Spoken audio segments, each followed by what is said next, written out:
दोस्तों कैसे हैं आप सब। एक और फुल ऑफ नॉलेज वीडियो में आप सबको वेलकम। आज हमने बात करनी है खार्ग आइलैंड के बारे में, जिसके ऊपर अमेरिका कब्जा करना चाहता है। और क्या अमेरिका उसके ऊपर कब्जा कर सकता है? इसके ऊपर कब्जा अमेरिका की इस जंग के लिए, अमेरिका इसराइल की इस जंग के लिए कितना इंपॉर्टेंट है, क्यों अहम है, और ईरान इसके ऊपर कब्जा क्यों बचाना चाहता है, क्यों अपना कब्जा इसके ऊपर बरकरार रखना चाहता है, इस आइलैंड की, इस जजीरे की अहमियत क्या है ईरान के लिए, अमेरिका और इसराइल के लिए, और इसकी ओवरऑल अहमियत क्या है, आलमी तेल की सप्लाई में इसकी अहमियत क्या है, और फिर अगर अमेरिका इसके ऊपर कब्जा करके आके बैठ जाएगा तो क्या होगा। ये बड़ी अहम बातें हैं जो डिस्कस करने वाली हैं इस खार्ग आइलैंड के हवाले से। आज हमने इसका मुकम्मल ओवरव्यू करना है। खार्ग आइलैंड क्या है, कहां है, क्यों है, किस लिए है, ये सारी बातें हम इसके बारे में डिस्कस करेंगे। इसका आलमी सियासत में किरदार आप इसी बात से अंदाजा लगा सकते हैं कि दो बड़ी ताकतें, इसराइल और अमेरिका, दो न्यूक्लियर पावरें इसके ऊपर कब्जा करना चाहती हैं। क्यों? क्योंकि इसका आलमी सियासत में, आलमी ऑयल सप्लाई चेन में बहुत बड़ा किरदार है। तो इसके ऊपर हम बात करते हैं। ईरान के जनूबी साहली शहर, जनूबी साहली इलाका जो है ईरान का, वहां पर एक शहर है, वो शहर जिसका नाम वो शहर है, उससे तकरीबन कोई कमोबेश 50 किलोमीटर दूर खार्ग आइलैंड वाक़या है, जिसका एरिया जो है वो 20 से 22 स्क्वायर किलोमीटर है। बहुत छोटा सा आइलैंड है लेकिन बहुत अहम है। और फिर इसकी लंबाई जो है वो 8 किलोमीटर है, चौड़ाई 4 से 5 किलोमीटर है। 8 किलोमीटर लंबा। आप अपने आसपास जहां भी आप बैठे ये वीडियो देख रहे हैं, आप अपने आसपास अंदाजा लगाएं, लंबाई 8 किलोमीटर कहां तक बनती है और चौड़ाई 4 से 5 किलोमीटर कहां तक बनती है, उससे आपको अंदाजा हो जाएगा कि ये कितना बड़ा है। और फिर ये ईरान की मईशत का, ईरान की जो इकोनॉमी है उसका दिल समझा जाता है। इसको क्यों समझा जाता है? ईरान की 90% तेल की बरामदात यहीं से होती है। 10% कहीं और से होती होंगी, 90% यहीं से होती है। 30 मिलियन बैरल स्टोरेज कैपेसिटी है इसकी तेल की। यहां से 30 मिलियन बैरल जो है वो तेल ईरान स्टोर करके बेच सकता है, रोजाना की बुनियाद पे उसको आगे जहाजों में भरकर भेज सकता है। खार्ग आइलैंड चलता है तो ईरान चलता है, सिंपल सी बात।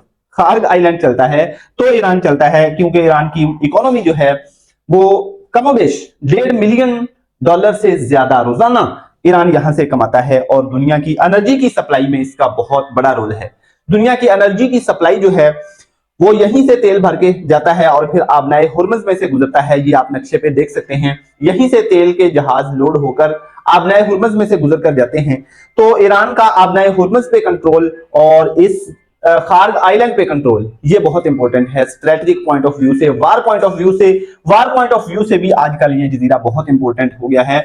वैसे तो ये एक इकोनॉमिक हब है ईरान का, लेकिन आजकल वार पॉइंट ऑफ व्यू से भी ये बहुत अहम हो गया है। ईरान में और दुनिया में इसको फॉरबिडन आइलैंड भी कहा जाता है, क्योंकि इसके ऊपर कोई जा नहीं सकता। ये सिर्फ ईरान के कंट्रोल में है। ईरान की वहां पे फौज रहती है, वहां उनकी नेवी रहती है, एक एयरबेस भी है, वहां पे जहाज वगैरह खड़े होते हैं या आ जा सकते हैं। तो ये बहुत बहुत फॉरबिडन है आम लोगों के लिए। आम लोगों को यहाँ पे जाने नहीं दिया जाता। यहाँ पे फिजाई दिफा है ईरान का, नेवल बेस भी है, एयर बेस भी है। अब आहिस्ता आहिस्ता ईरान की ये जो जंग है, बहुत इंपॉर्टेंट बात, ईरान की ये जो जंग है जो कि बैटल ऑफ ईरान थी, वो आहिस्ता आहिस्ता बैटल ऑफ हुर्मुज बनी और फिर बैटल ऑफ हुर्मुज से अब बनती जा रही है बैटल ऑफ खार्ग आइलैंड। या जब आप ये वीडियो देख रहे हो सकता है ये बैटल ऑफ खार्ग आइलैंड बन चुकी हो। इसलिए खार्ग आइलैंड जो है अमेरिका उसके ऊपर हमले की, उसके ऊपर कब्जे की प्लानिंग कर रहा है, जो कि बहुत हद तक उसने कर भी ली है। खार्ग आइलैंड के ऊपर अमेरिका ने 2 मिसाइल मारे थे। आपने सुना होगा पिछले दिन खबरों में। वो किस लिए मारे थे? वो इसलिए मारे थे कि वो वहां टेस्ट कर सके कि ईरान ने वहां कोई असला तो नहीं छुपाया हुआ, वहां कोई माइंस तो नहीं बिछाई हुई जो कि फटने से हमारे आने वाले फौजियों को नुकसान हो सकता हो। इसलिए उन्होंने वो टेस्ट किया था। एक ठीक हो गया जी। तो खार्ग आइलैंड की ईरान की जंग हुर्मुज की जंग में बदली और हुर्मुज की जंग अब आहिस्ता आहिस्ता खार्ग आइलैंड की जंग में बदलती जा रही है। अमेरिका उस पर कब्जे की प्लानिंग कर रहा है और ईरान जो है उसके बचाव की तदाबीर कर रहा है। मुख्तलिफ लेयर्स में दिफाई सिस्टम वो वहां पे कुछ उसने नस्ब कर दिया है, कुछ कर रहा है। तो इसके ऊपर मिसाइल सिस्टम भी है, हसास दिफाई जोन है ये ईरान का। अमेरिका और इसराइल का ये हदफ यानी कि मिलिट्री टारगेट इसलिए भी है कि ईरान पर यहां से मुआशी दबाव डाला जा सकता है और फिर ईरान जो है अमेरिका जब यहां आके बैठ जाएगा, खार्ग आइलैंड के ऊपर आके बैठ जाएगा, तो ईरान जो है वहां पे मिसाइल नहीं मार सकेगा, वहां ड्रोन नहीं मार सकेगा। ये अमेरिका की एक कैलकुलेशन है। लेकिन हम जानते हैं कि अमेरिका की ईरान के बारे में जो भी कैलकुलेशन आज तक हुई वो मिस कैलकुलेशन हुई, वो उन्होंने गलत समझा, ईरान ने उसके उलट कर दिखाया। जो ईरान एक साल के अंदर अंदर अपने 50 चोटी के लीडर शहीद करवा के भी नहीं गिरा, नहीं कमजोर हुआ, अब भी वैसे ही लड़ रहा है। खार्ग आइलैंड पर कब्जे पर भी वो नहीं गिरेगा, नहीं कमजोर पड़ेगा। एक चीज। दूसरी चीज, क्या अमेरिका जो है इसके ऊपर आके कब्जा कर सकता है? तो इसका जवाब है बिल्कुल कर सकता है। अमेरिका एक बहुत बड़ी मिलिट्री पावर है, फिर उसके साथ बाकी ममालिक भी हैं उसको सपोर्ट करने के लिए। लेकिन अगला सवाल यहां से शुरू होता है इंपॉर्टेंट, कि अमेरिका उसके ऊपर कब्जा तो कर सकता है, लेकिन फिर क्या वो कब्जा बरकरार भी रख सकता है? ये इंपॉर्टेंट सवाल है, जो कि जिसका जवाब ये है कि उस पर कब्जा बरकरार रखना, ईरान के ऊपर कब्जा बरकरार रखना बहुत मुश्किल है अमेरिका के लिए, क्योंकि फिर वहां से गुरिल्ला वार जो है वो और इंटेंस अंदाज में शुरू हो जाएगी, और ज्यादा शिद्दत के साथ शुरू हो जाएगी, जिसको बर्दाश्त करना अमेरिका, इसराइल और फिर दुनिया के लिए बहुत ही मुश्किल हो जाएगा। उससे जो इकोनॉमिक क्राइसिस पैदा होंगे उसको बर्दाश्त करना दुनिया के लिए और भी ज्यादा मुश्किल हो जाएगा। इसलिए खार्ग आइलैंड के ऊपर कब्जा करना जो है ये एक बड़ी ही चाल है, बड़ी ही एक पत्ता है, जिसको अमेरिका ने अगर फेंक दिया तो फिर आगे देखना होगा कि उसके बाद फिर आगे अमेरिका के पास क्या बचता है। क्या उसके बाद भी उसके पास कुछ पत्ते बचते हैं जिन्हें वो खेलकर ईरान के ऊपर प्रेशर डाल सके? अगर इसके प्रेशर को भी ईरान ने कबूल ना किया, ना माना, और फिर भी मजीद जंग जारी रखी, फिर भी वो अपने वॉरियर माइंडसेट के साथ आगे बढ़ता रहा, ईरान जो है, हिजबुल्लाह, हमास और उसके तहादी जितने भी हैं, वो पिछले 20-30 साल से एक वॉरियर माइंडसेट में हैं। जबकि अमेरिका लोग या उसके अरब उसके तहादी जो हैं वो वैसे नहीं हैं।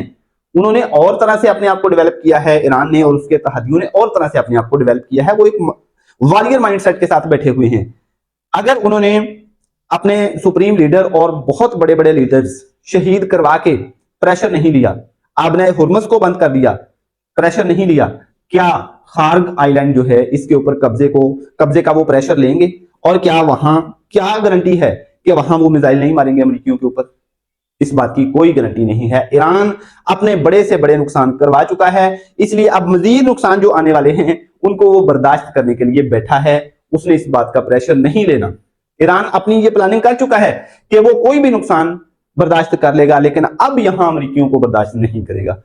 तो ये वार जो है जैसे जैसे एंड की तरफ जा रही है, वैसे वैसे इस खित्ते से अमेरिका के सफाई की तरफ जा रही है। इस जंग का एंड रिजल्ट अगर कोई बहुत बड़ा निकलेगा, अगर वो ईरान की विन की सूरत में निकला, तो यहां से अमेरिका का सफाया है, जो कि होता हुआ नजर भी आ रहा है, जो कि कमजोर पड़ रहा है और आहिस्ता आहिस्ता होता हुआ नजर भी आ रहा है। ट्रंप की अपने अरब इत्तेहादियों से मुखालफतें, गंदे गंदे बयान भी आना शुरू हो चुके हैं। तो जब आप ये वीडियो देख रहे होंगे, हो सकता है यहां पे जंग छिड़ चुकी हो या छिड़ने वाली हो या खत्म हो चुकी हो। तो ये खार्ग आइलैंड जो है इसकी अहमियत है कि ये ईरान की मईशत का दिल है। ईरान के लिए ये बहुत इंपॉर्टेंट है। इसराइल और अमेरिका के लिए इसको टारगेट करना बहुत इंपॉर्टेंट है। यहां से ईरान को वो प्रेशराइज कर सकते हैं, लेकिन ईरान प्रेशराइज होता है या नहीं, ये वक्त ही बताएगा। आप इसके बारे में मजीद क्या जानते हैं कमेंट में जरूर बताइए, और ऐसी ही इंफॉर्मेटिव जियोपॉलिटिकल, हिस्टोरिकल, जियोग्राफिकल और साइंटिफिक स्टोरीज के लिए अपने भाई के चैनल के साथ जुड़े रहिए। अगली वीडियो तक के लिए भाई को इजाजत दीजिए। Wish you all the best, love you all.